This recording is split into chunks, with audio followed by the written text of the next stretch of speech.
But the minister is saying that they are also planning something like the Truth and Reconciliation for Punjab, for the minorities in Punjab. Now, tell us about your experience.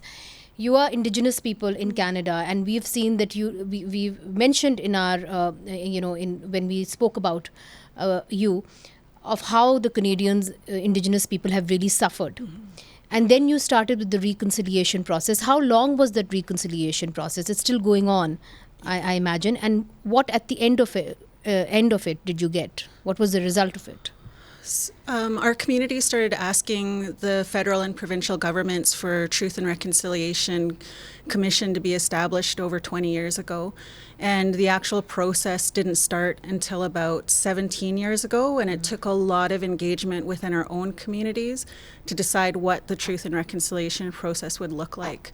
And it's still ongoing. And so we now have the Truth and Reconciliation calls to justice, calls to action, where we've provided recommendations to the governments on how to improve their relationship and promote healing with Indigenous communities. I think the biggest part of the work that we've done in Canada within our communities and with municipal, federal, and provincial governments has been to highlight the need for healing within our communities. And from what I've read is that as a result of that, there was a certain budget that was allotted to, let's say, affirmative action for, Indigenous students. Is that correct? Were there other ways that Indigenous people were helped? Yes, I think the one of the more successful things that came out of the Truth and Reconciliation was the need for language revitalization.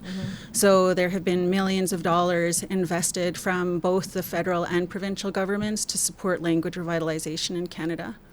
All right. सो रमेश सिंह अरोड़ा साहब, उन्होंने तो compensate भी किया है एक तरीके से, और जो उनकी माइनॉरिटीज़ हैं जिनके साथ अच्छा नहीं हुआ माजी के अंदर, उनको डिप्रेस किया गया, तो उनको फिर मुआवजा भी दिया गया. तो क्या पंजाब हुकूमत इस लाइन पे भी सोच रही है कि अगर आप लोग ट्रूथ एंड रिकन्सिलिएशन करते हैं, ख़ास तौर पे हम देखते हैं जड़ावाला का इंसिडेंट, हम देखते हैं सियालकोट में क्या हुआ, और अहमदिया कम्युनिटी के बारे में तो कोई बात ही नहीं करता. तो जिन लोगों ने वायलेंस के नतीजे के अंदर अपने घर, अपनी प्रॉपर्टी, जायदाद, ज़िंदगियां उनकी चली गईं, उस हवाले से मुआवजे की भी कोई बात हो रही है?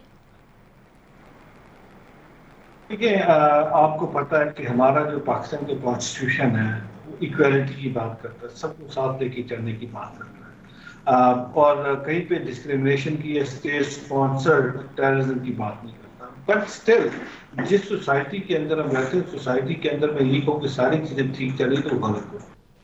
के अंदर बहुत सारे इशू है, बहुत सारे कुछ ऐसे माइंड सेट है जिस माइंड सेट की वजह से जड़ा वाले ये सबूत आ जाती है, कुछ और ऐसे वाक्य होते हैं. बट स्टिल जिस तरह मैंने कहा, मेरे लिए बहुत इंपॉर्टेंट था कि मैं अपना प्लान बनाऊं और जिसमें ये मल्टी डायमेंशनल होगा. कोई एक इसमें एक्टिविटी नहीं होगी जिसपे मैं कोई उस एक्टिविटी को एक को मैं लेकर चल सकूंगा. इस वक्त हम एक्सपीरियंस शेयरिंग की बात कर रहे हैं, ना सिर्फ कैनेडा, मेरी कुछ और भी कंट्रीज हैं जिनके साथ बातचीत चल रही है, क्योंकि मैं ये कह रहा हूँ कि ये मेरा 5 साल का जो जामिया प्लान है, ये सिर्फ 5 साल पे वही नहीं, ये एक ऐसा प्लान लेके आए जो फाउंडेशन ले करेगा ताकि उससे आगे वाले के जो प्लान है उस पर डिपेंडेंट होगी. ठीक है.